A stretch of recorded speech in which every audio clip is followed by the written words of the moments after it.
Okay, so hello everybody, good morning and welcome to the Horizon Hindu analysis. Today, as you know, the date is 18th of July and we are starting with the Hindus first on the front page. Fine. There are lots of articles today and in fact very good articles. Fine, on the editorial and op-ed pages. So before going to do that, let us first quickly have a glance at the first page itself. What is important from today's. So first is Delhi dispute. You know, this is ongoing dispute between. So AC may send case to constitutional bench. You know what's going on. Time and again we have discussed what's going on in Delhi between the central government and the state government related to the appointment of bureaucrats. So generally.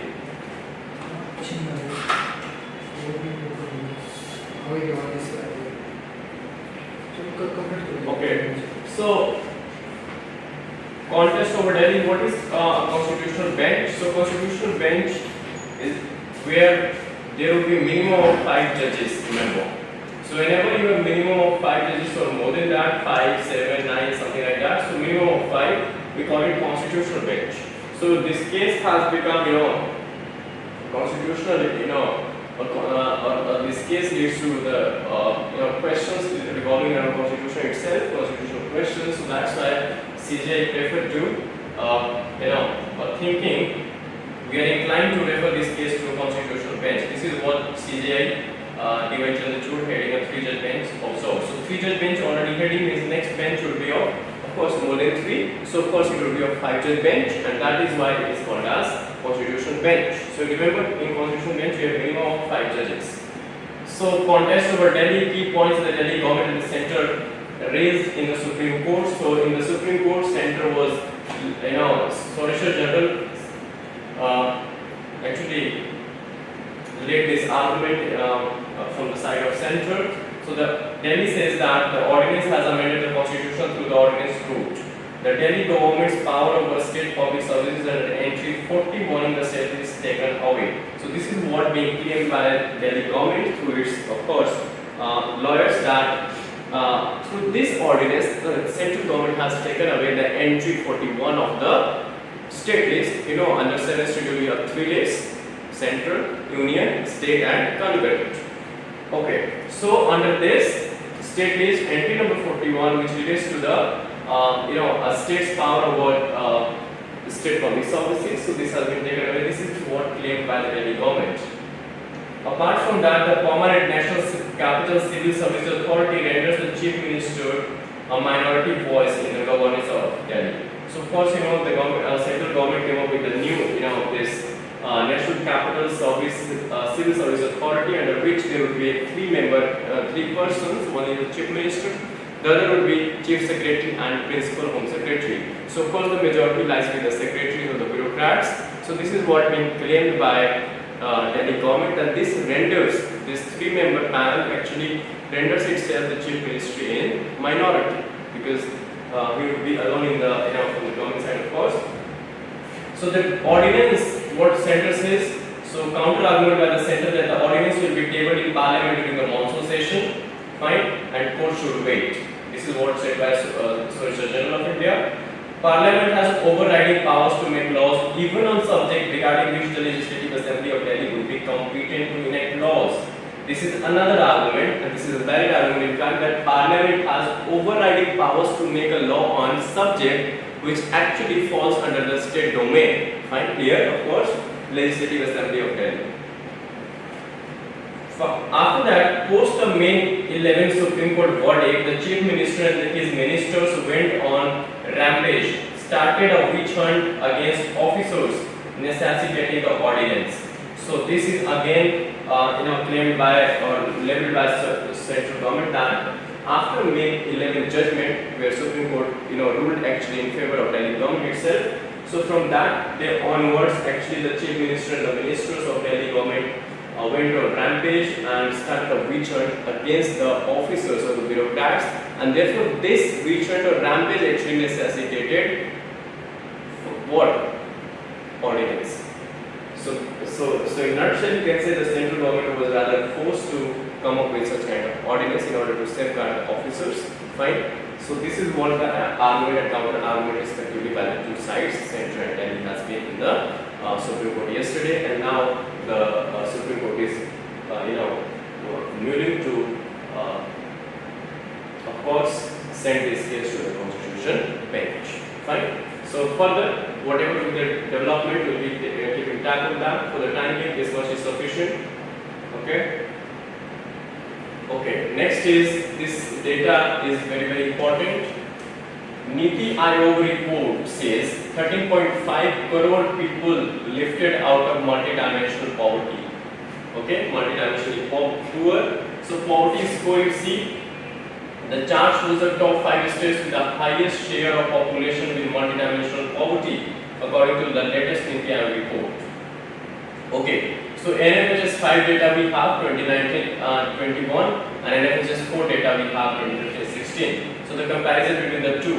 According to NFHS data 5 in Bihar, the multidimensional poverty or poor people are 33.7% of the total population.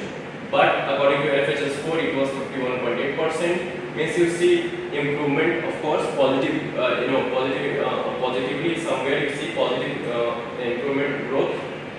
Means somewhere the multidimensional poverty has declined in Bihar from 52% almost to 33.7%, that is around 34%. Okay, so this is how we rate this. And top 5, of course, improvers you can say are with the highest, in the previous NFHS, that's National Family Health Survey, 4th round of this survey and the 5th round, respectively, the latest one. Fine. So if you compare the two, you see majority of the states have improved. Among the top 5, you can say the poorest ones. With respect to multidimensional poverty, we are discussing here. Fine. So you see majority of them has improved. Fine. Because you see the blue boxes, of course, lesser than the sky one. Fine. Okay. Jharkhand, Meghalaya, Uttar Pradesh, Madhya Pradesh, these 5 states. Fine. So India has registered a significant decline of 9.89 percentage points in the number of multidimensionally poor from 24.85. This is states related data, individual states. But now we're talking about the India. Means what is the average actually of multidimensional poverty in India? So multidimensionally poor from 24.85% in 2015-16 to 14.96% in 2019 and 21. Says the National Multidimensional Poverty Index. Fine. Of course, this index is released by Niti Aayog. Okay, so this is again you can say a positive thing for us that multidimensionally you have registered a net positive growth from reduction in this multidimensional poverty from 25% almost to 15%, means 10 percentage point decline in multidimensional poverty as far as the multidimensional index is concerned. Okay, moving ahead. So this much is sufficient, this much is important from this. If you compare rural and urban, so the report says that the rural areas witnessed the fastest decline in poverty from 32.59 to 19.28%, mainly due to the decreasing number of multidimensional poor in states such as Bihar, Uttar Pradesh, Madhya Pradesh, Odisha and Rajasthan. Delhi, Kerala and Goa and Tamil Nadu have the least number of people facing multidimensional poverty. So these are the top states. Delhi, Kerala, Goa and Tamil Nadu having least number of people facing multidimensional poverty. Fine. With the Union territories. Okay.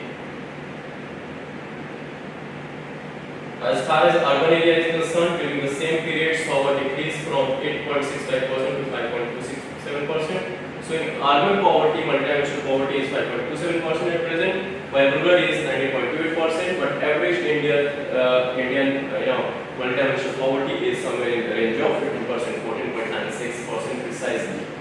Uttar Pradesh registered the largest decline in number of poor with 3.0 crore people escaping multidimensional poverty. You see this? This was said by Vice Chairman Suman Bedi of Niti Aayog. Okay. Okay, so this much is important from this, and there are 12 parameters.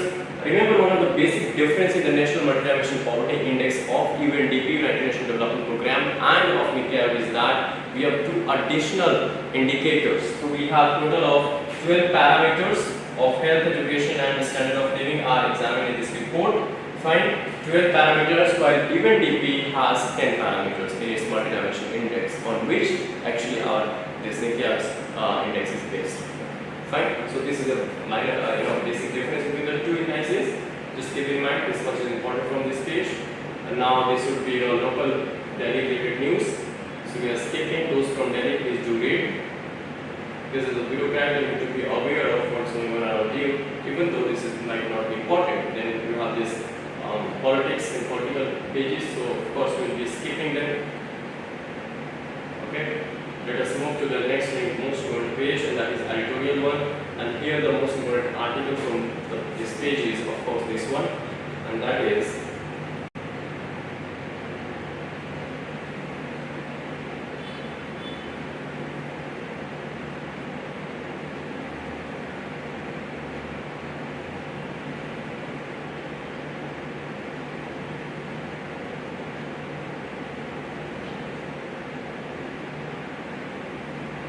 okay, so this is the article we are going to discuss, and that is related to Uniform Civil Code. We have discussed a lot about this Uniform Civil Code, but this is again an insightful and a very good piece of article written by Palpre Balakrishnan, who is an economist. Fine.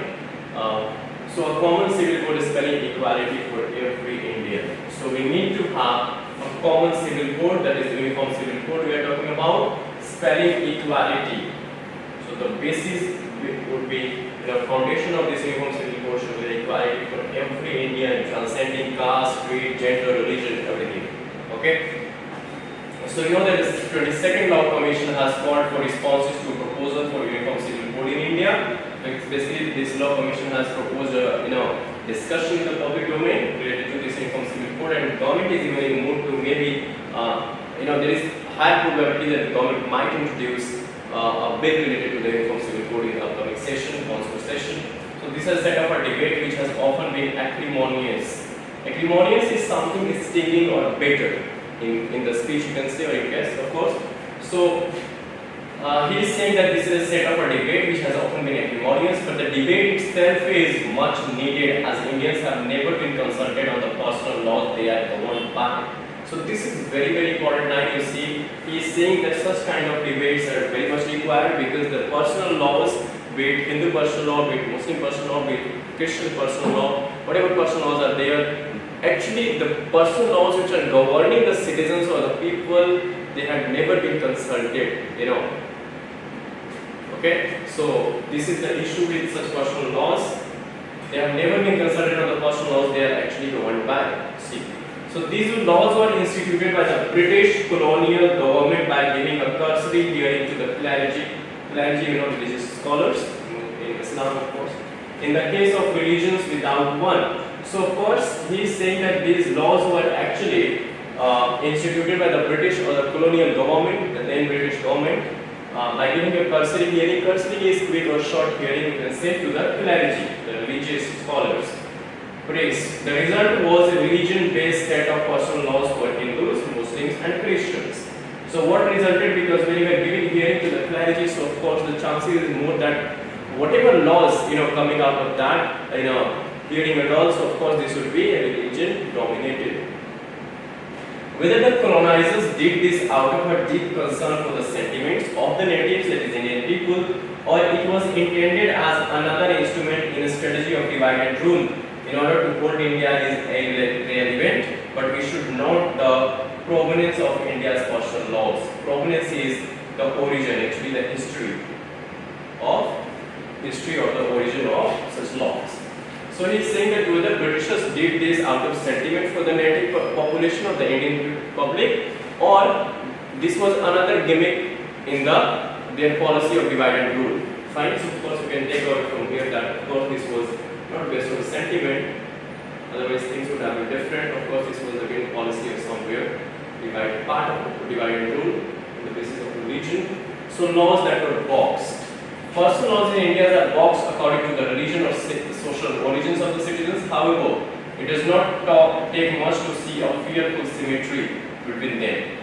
This is their unmistakably patriarchal framing. So he is saying that these laws actually has patriarchal frame. How so? Patriarchal, whereby men are privileged at every turn. Thus, only a man can be the karta or the head of the Hindu undivided family. A divorced Muslim woman is not entitled to maintenance beyond a certain period among some tribes of India. So see, That's why these all of the personal laws has patriarchal framing, where of course the man has been given primacy over women. Okay, among some tribes of India, the custom is that women do not inherit ancestral property, and a passive woman who marries outside the community is excommunicated. Excommunicated means expelled. Fine? Excommunicated means expelled from that particular community or excluded from that community. So from the point of view of women's empowerment, India's civil code is uniform already. Fine? So he is saying that from the point of view of women's empowerment, India's civil code is uniform already. As for the section of the population that we today refer to as LGBT, fine? That is lesbian, gay, bisexual and transgender community. The British colonialists considered them mere flirtism and jetsam. Flirtism and jetsam is nothing but useless, invaluable, to be ignored altogether. Not only did they not even marry a personal law, talking here in this paragraph of LGBT, remember? So he is saying that not only did they not even marry a personal law, whom? LGBT community, but their actions deserve to be criminalized even when they were consensual. So even when it was consensual, even then their this action termed as criminal one, or they deserve to be criminalized. Whom? Of course LGBT. So you can now see why we cannot consider ourselves to be a democracy so long as we continue with the current approach to personal law. It is not because it is not the same for different religious groups, but because their informally patriarchal code denies women equality before the law. This is very true. That's why we need to do away with the triple talaq, isn't it? That's why there is a need to codify or legislate or give statutory backing to the Hindus' personal laws, beginning from the year 1950, 51, 56. Fine, and because these were mostly patriarchal in nature, and therefore when man ruling over women, so of course it cannot be called as equality before law. The Prime Minister, of course, widely reported query as to how one country can be run on two laws misses this point of patriarchal framing. But so does the opposition when it rushes to defend inaction on these personal laws on grounds of diversity, which they hold as sacrosanct. So he is not just saying that somewhat Prime Minister's statement missed out on this patriarchal framing or the equality before law between men and women especially, but even he is lambasting the opposition that somewhere opposition too missed out on something which is called, because they took the ground of diversity. That if you are coming with such kind of uniform civil code, but then somewhat this is going to interfere with the diversity of India. But he is saying that opposition, when it rushes to defend inaction on these personal laws on grounds of diversity which they hold as sacrosanct. Fine. So for opposition, diversity is sacrosanct, but this sacrosanct is somewhere, still has holes in it. So the antiquity of India's custom, antiquity which is coming from the ancient times of India's customs and the diversity of its peoples are both brought up to make a case for tiptoeing around the existing personal laws despite their unequal rights for men and women. Tiptoeing is basically walking quietly. But is this a valid argument at all? India's caste system is antique, alright. Antique is very old. But caste system we are talking about. But India's lawmakers were wise enough, but India's lawmakers, talking about Constituent Assembly, were wise enough to jump it in a law very early on the history of independent India. Now the man for diversity, which actually used by the opposition parties, the Indian opposition. So opponents of reform, that is Uniform Civil Code related reform, seem to be unaware that they are extolling a diversity based on religion. Extolling is something praising enthusiastically. When you are in enthusiasm praising something, fine, we call it extolling.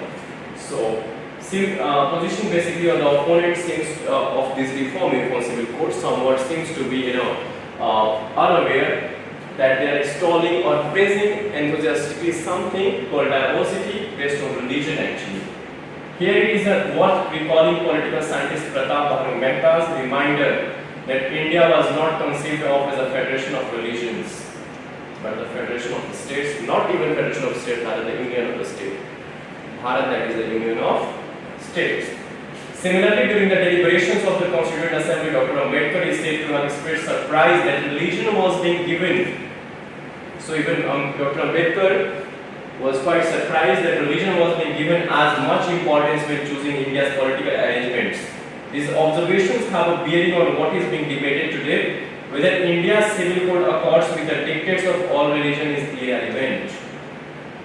So what he is saying is, this uniform civil code should not be grounded on the basis of religion. Okay, whether this uniform civil code accords with the dictates of religion is irrelevant. So this point related to religion is altogether relevant as far as this uniform civil code is concerned. What matters is that it must be in accord with the democratic principles of liberty, equality and dignity.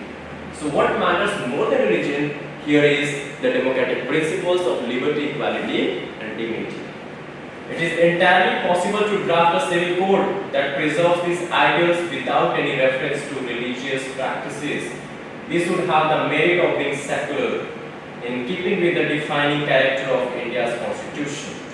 So of course, when we will be focusing on framing these laws, coming up with this law based on democratic principles of liberty, equality and dignity, then based on religion, then of course it would have a secular, it can be termed as a secular law, because then it would apply uniformly to all the religions or the caste or gender or the creed, okay, be it Hindu or Muslim, unless we are not giving privacy to the religion.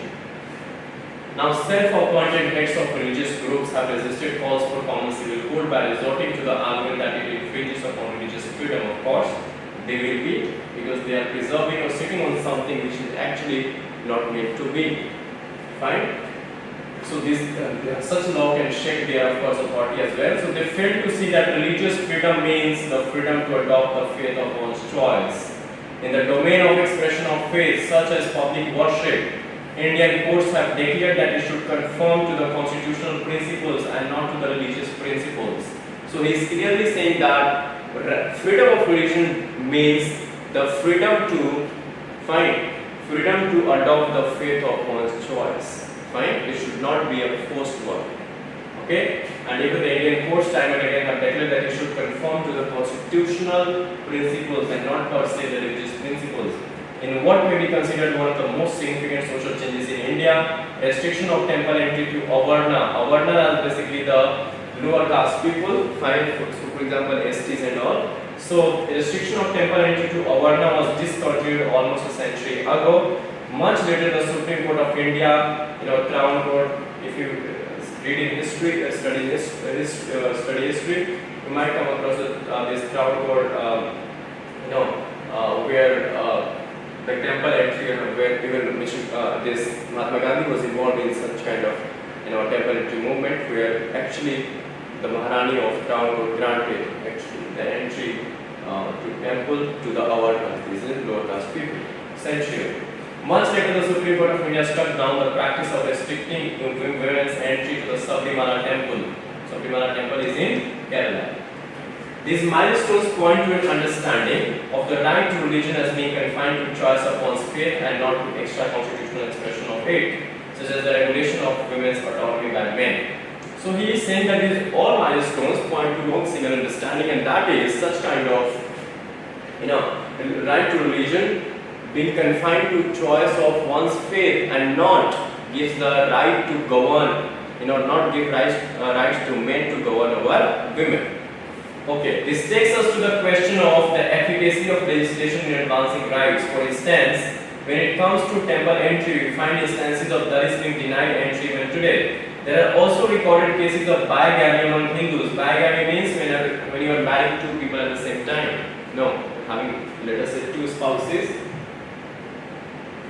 in some regions greater than among Muslims, but the conclusion drawn, but it doesn't mean if some Hindus practice bigamy, it doesn't mean or doesn't conclude that banning polygamy among Muslims is discriminatory, is a nonsense. It doesn't mean that banning polygamy of course, married to more than one, or of course you are having more, that doesn't know the spouse, more than one spouse. So of course polygamy among Muslims is discriminatory, is a non sequitur. Non sequitur is something not logical, okay? Not logical conclusion or consequence. The response to finding bigamy among Hindus hardly invalidates a call for ending a provision for polygamy among Muslims. So of course one cannot be the ground for the other. The right response would be rather to prosecute those Hindus violating the law. Of course, what is relevant here is not parity among men of different religions. What is important is not the parity among men of different religious groups. When it comes to marriage, it is the rights of women within every religion grouping, rather the rights of women in different religious groups. The demand that sections of the population, whether tribal or Muslim, are entitled to separate personal laws even when they are gender unjust, fails to acknowledge that they are equal beneficiaries of India's democracy.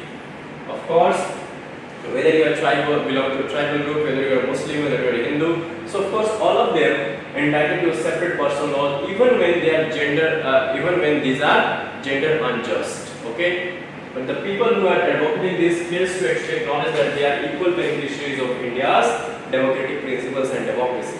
Okay, democracy guarantees them liberty and equality in all spheres of life, including access to the rule of law, freeing them from arbitrary governance. A reform of their personal laws to end gender discrimination, rendering them compatible with the democracy, would be no more than to seek a balance between their rights and their responsibilities. So of course, you should not just be responsible or aware of your rights, but also rather you need to be more aware of your duties or the responsibilities. Fine? Because they are the two sides of the same coin. One cannot be separated from the other. Bridging a gap now. The obsession with the parity among males across India's religion-based personal codes bangs out the issue of the rights of its LGBT community. No amount of reform of the Hindu, Muslim and Christian personal codes can reach them. Whom? Of course, LGBT community. They have been rendered invisible by these colonial era constructions. If there were to be a common civil code, let us say uniform civil code, applicable to all Indians, irrespective of faith, gender and sexual orientation, the LGBT population could be accommodated within it. So of course, he is focusing our writings from the perspective of the LGBT community as well, because there's no personal laws for the LGBT community, there's not much for the LGBT community. So if India comes up with the uniform civil code, so of course this would be a win-win situation, a very good for LGBT community itself, who are on the margins of the society today. So in its absence, an alternative would have to be conceived of. But अगर ऐसा नहीं होता, then we need to think of an alternative for the same.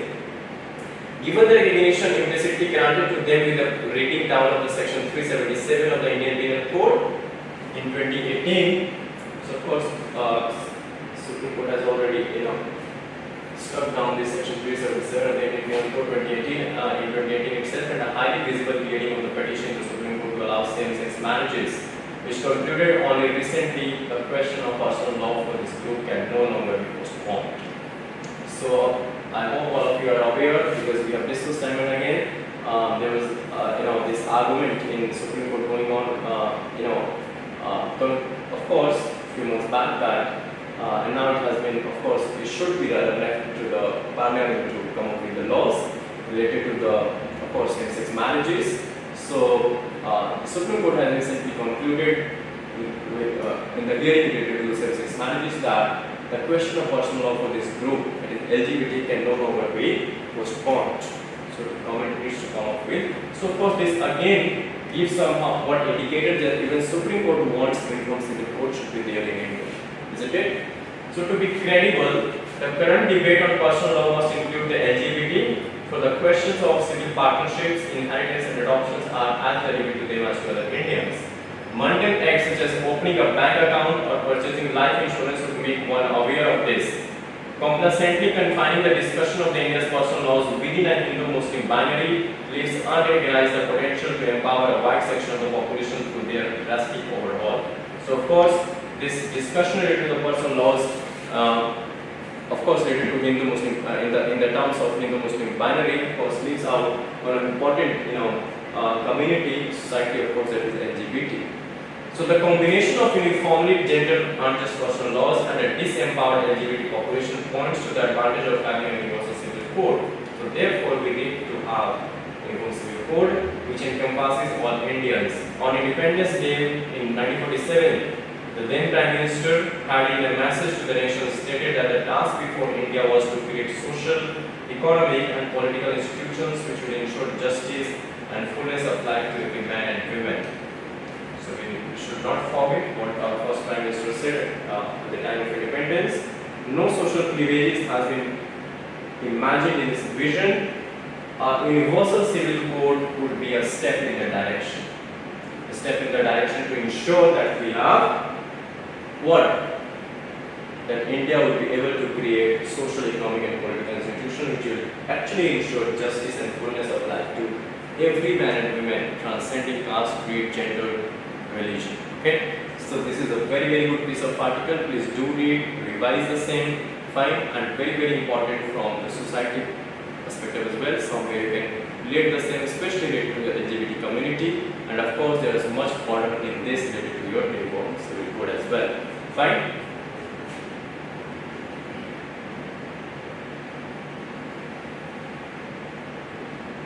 Okay.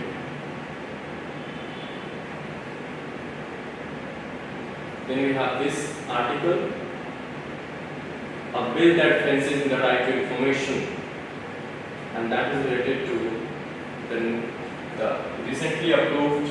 The News and the Union Cabinet has approved the Digital Personal Data Protection Bill and will table it in the monsoon session of the Parliament, that is July 20 to August 11. Upcoming monsoon Parliament, monsoon session of Parliament beginning from July 20 has certain issues. So he is basically focusing on the issues, limitations, or the demerits of this bill. The draft bill was placed in the public domain in December 2020. But the final bill has not been placed before the public. Citizens are concerned that if two of its provisions are not changed, so there are two provisions which are problematic, it may lead to major regression for democracy, and it will somewhat regress democracy or democratic values. The proposed Digital Personal Data Protection Bill has two provisions which would greatly weaken the Indian citizens' right to information. The Indian Right to Information Act (RTI) Act, effective since October 12, 2005, RTI, I hope you all are aware that it came into effect from October 2005 itself, is one of the best transparency laws in the world, empowering citizens and is practical recognition of their role as the rulers and owners of India. This is the outcome of people's struggle led by the Mazdoor Kisan Shakti Sangathan's fight starting in rural Rajasthan, which culminated in the drafting of the law in 2004. So, Right to Information Act came and which was implemented from the 2005 was the result of people's struggle led by Mazdoor Kisan Shakti Sangathan's fight, which started in rural Rajasthan and culminated in the drafting of the law in 2004 itself. So there were intense discussion about some provisions, and it took an all-party parliamentary committee to carefully craft its provisions. Its preamble elegantly states that democracy requires informed citizens and transparency in the affairs of their government. Of course, this is the essence of democracy, so that they can hold it accountable and corruption. It harmonized the need for an efficient government while preserving the ideals of democracy. All good things embraced by the citizen government, and those within the layers or the levels of power have been cut off by this transfer of power to the ordinary citizen. Citizens have taken to the RTI like a fish to water. So citizens have taken, RTI, even you can file, even normal, common citizen of India, you and me can file RTI if you have any query to the department, fine, or they are sitting on your files or any work. Citizens have taken the RTI like a fish to water despite public officials using various devices to deny citizens their legitimate right. Many have used this democratic instrument to expose wrongdoing and corruption. The law recognizes that the default mode is that each citizen has the right So the RTI, each citizen of the country has a right to access almost all the information with the government.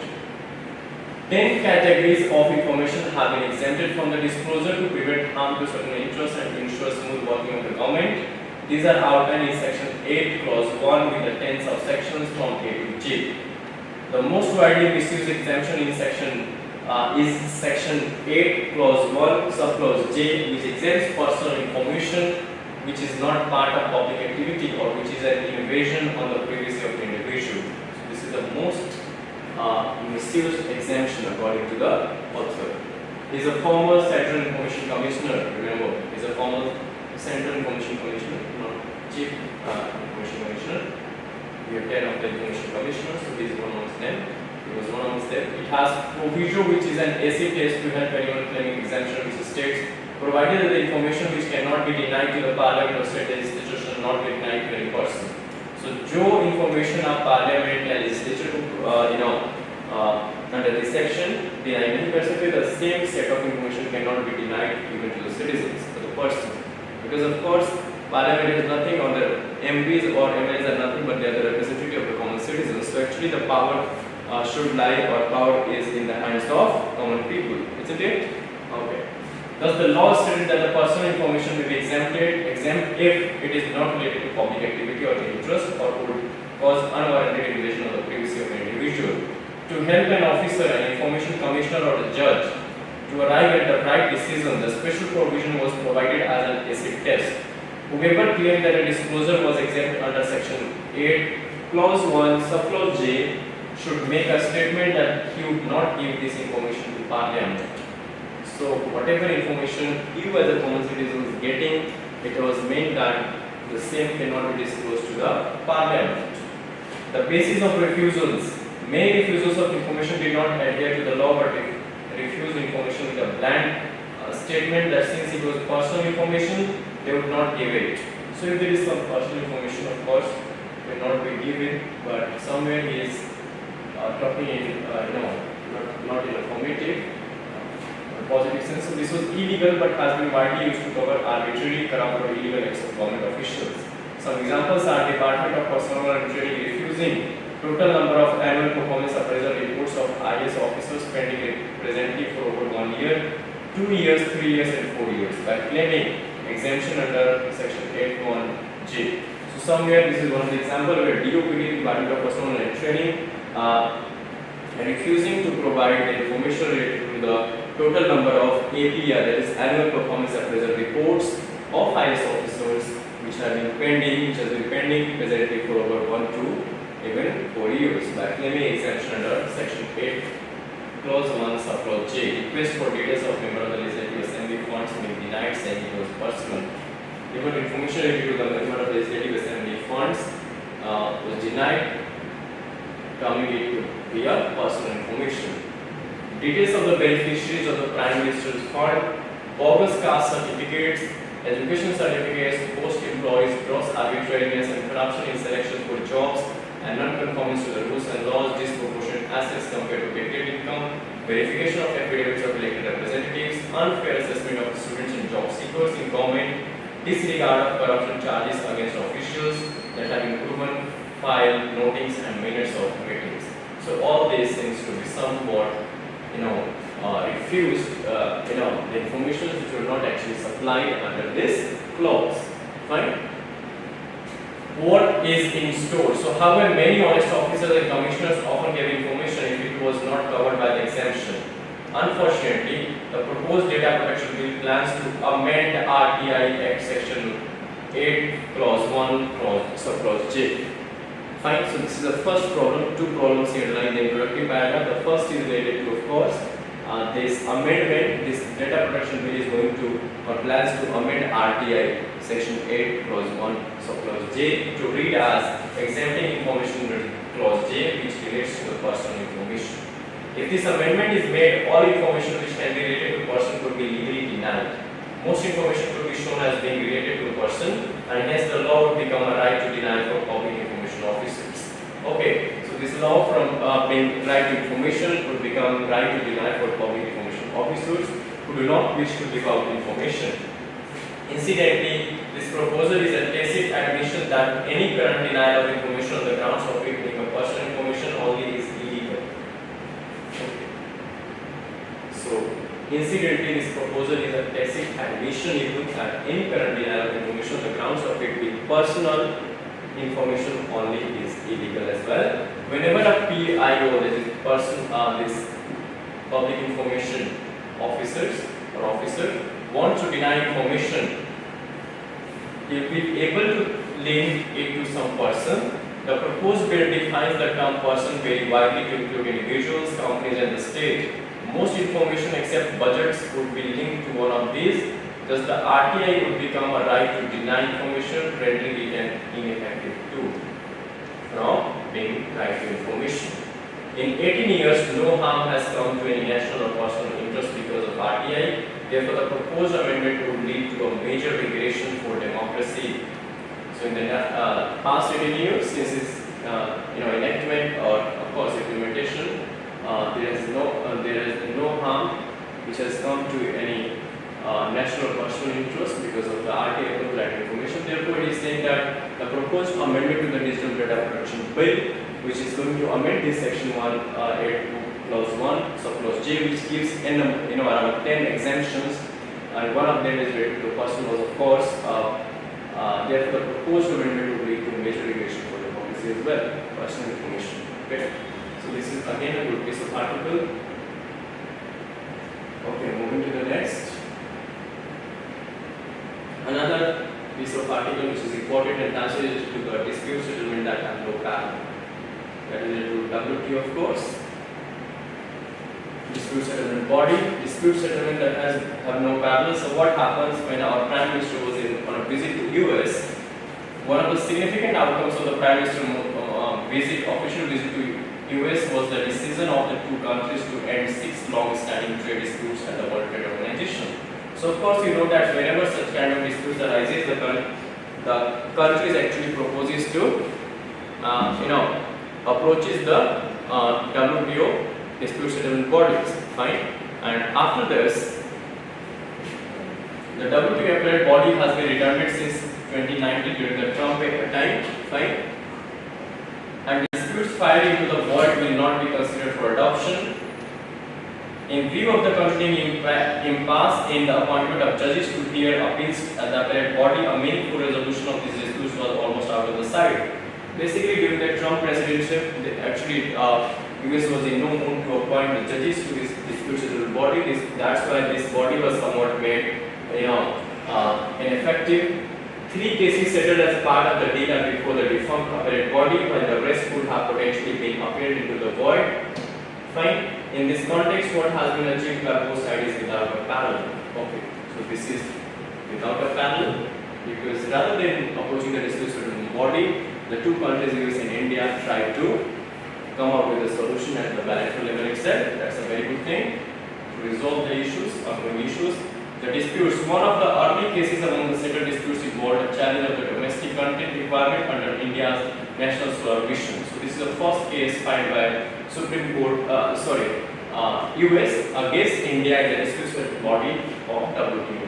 While disagreement persisted regarding India's compliance with the WTO treaty obligations, a number of offshoot proceedings arose out of this dispute, with the US seeking authorization from the WTO dispute settlement body for trade retaliation, which India contested. Now, this was since USA had resolution related to the domestic content requirement in the national supervision, so USA tried to retaliate, fine, through the trade retaliation route, but India contested this. Means fine case against US. India took challenge certain sub-federal programs implemented in the US in the renewable energy sector and won the case. However, over time, some of the sub-federal schemes expired or were modified substantially, and the prospect of enforcing the WTO panel ruling became slim.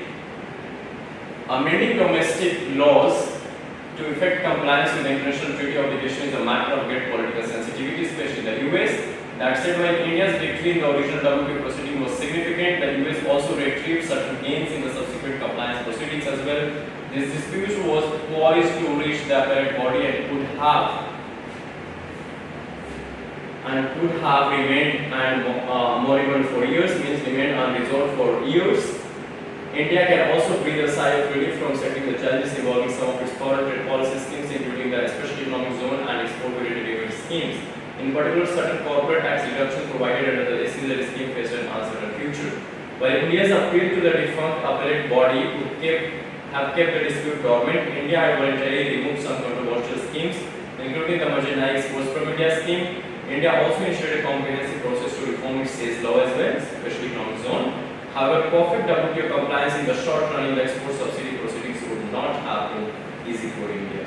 Okay, so related to the export subsidy, compliance according to the WTO rules would not have been easy for India. That's what it's saying. Against that backdrop, settling disputes in all 6 cases shows a pragmatic approach on the part of the two strong trading partners. This is a very, very good thing. They have accepted each other's domestic challenges in dispute compliance and realized the importance of avoiding differences. However, at the heart of the trade deal was an understanding reached into two ongoing disputes where the WTO panel process is alive but kept on a temporary hold, like a suspension. First involved a challenge by India against the controversial Section 232 tariffs imposed under the US Trade Expansion Act 1962. What this act mentions basically, the US had imposed an additional duty of 25% on steel and 10% on aluminium, triggering a series of WTO challenges and unilateral trade responses. And India reached this filed the case to the disputes under the body. India considered these as safeguard measures and imposed retaliatory measures as well. The US considered India's retaliatory duty excessive, while India believed that it could retain this duty as long as the Section 232 tariffs remained. While the disputes are proposed to be terminated, both India and the US would not forego their measures but would modify them to meet each other's concern and interest. The US will receive a considered request for exclusion.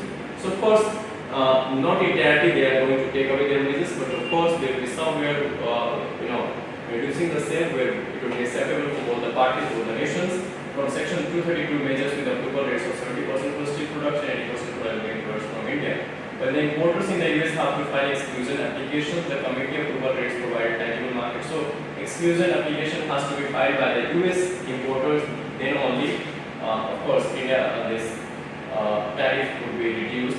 In return for commitment to the stated proportion of approval rates for steel and aluminum, the US has received an assurance from India that it will remove the additional duties. So of course, it's all about give and take. If you want something, you will have to give as well, and this is what US India is actually doing with regard to the disputes and body issue retaliatory in nature on certain US agricultural imports which has suffered certain collateral damage on account of the Section 232 measures. So India will now revert to the currently applied MFN, that is most favored nation rate for 8 products. In other words, India is only removing the retaliatory duties on these 8 products and not offering any preferential concession on them. Okay? The MFN applied rates would continue to apply to these products as well. So a new chapter finding mutually agreed solution to long-standing disputes is not unfamiliar in the WTO. However, reaching a deal on 6 separate disputes covering a range of sectors and products is unprecedented. So this is a very, very interesting example. A greater use of diplomacy in bilateral negotiations can be more practically useful when adjudicatory outcomes are not immediately available or politically feasible. In other words, the decision to end this dispute seeks to script a new chapter in India-US trade relations and sets a template for other WTO members. So a positive thing to be highlighted. As Commerce and Industry Minister noted, the disputes deal was struck at a time when India and US trade relations are scaling new heights and could deepen greater economic engagements. So win-win situation and a good steps from both the sides. Okay, moving to the next pages. During in India, how are cheetahs very okay? Going to jail. To this, fine. Stream of consciousness, technique in modern literature. Okay, not that relevant for exam point of view. Okay, this is related to your US hands over 105 antiquities to India following agreements of the ancient objects. This is in dream. Okay.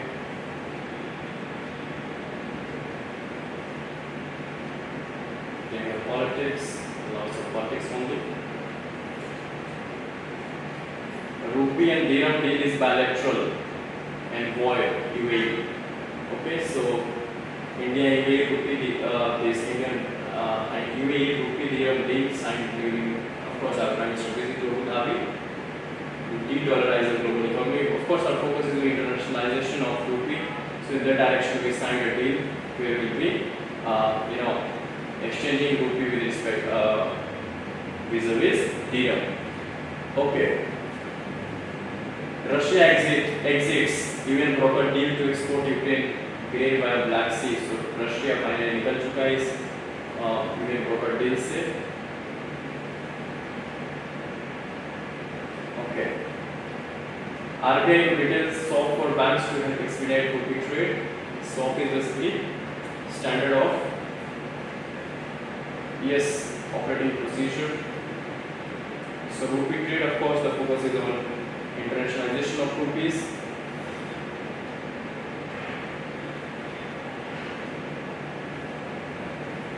US India working to make investment easier for energy transition, says by Janet Allen, US Treasury Secretary, basically, like Finance Minister of India. Okay, so now finally landed on the sports pages. So we have discussed the most relevant and important articles, editorials, and miscellaneous facts as well from previous and mains exam point of view. So that's it from my side. If you have any query, anything, you can put this in the comment section. Until then, take care, keep revising, and stay tuned for tomorrow's Hindu analysis. Thank you.